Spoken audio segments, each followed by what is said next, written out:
புதுச்சேரியில் கோட் திரைப்படத்தின் ticket WhatsApp மூலம் கள்ளச்சந்தைகளில் விற்பனை செய்யப்படுவதாக குற்றம் சாட்டியுள்ள நிலையில் கூடுதல் விலைக்கு டிக்கெட் விற்பனை செய்பவர்கள் மீது கடும் நடவடிக்கை எடுக்க வேண்டும் என வலியுறுத்தியுள்ளனர்.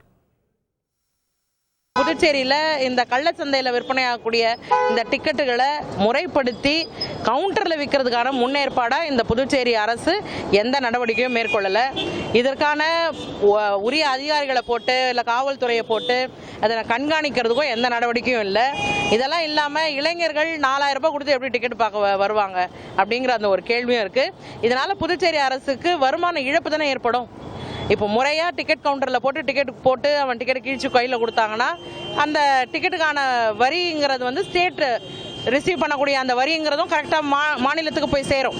ஆனால் இப்படி கள்ளச்சந்தையில் 4000 ரூபாய் வரைக்கும் ஒரு 150 ரூபா டிக்கெட்டை 4000 ரூபாய் வரைக்கும் விற்கிறதுனால இதனால் யாருக்கு என்ன பயன் இருக்க போகுது?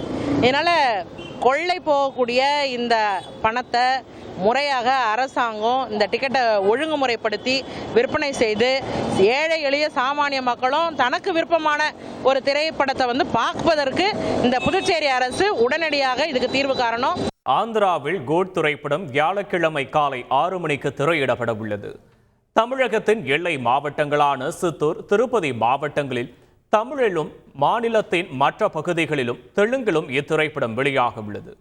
கனமழையால் பாதிக்கப்பட்டுள்ள விஜயவாடாவில் 13 திரையரங்குகளிலும் குண்டூரில் 5 திரையரங்குகளிலும் கோட் திரைப்படம் வெளியாக உள்ளது. செய்திகளை உடனுக்குடன் தெரிந்து கொள்ள உடனே சப்ஸ்கிரைப் பண்ணுங்க.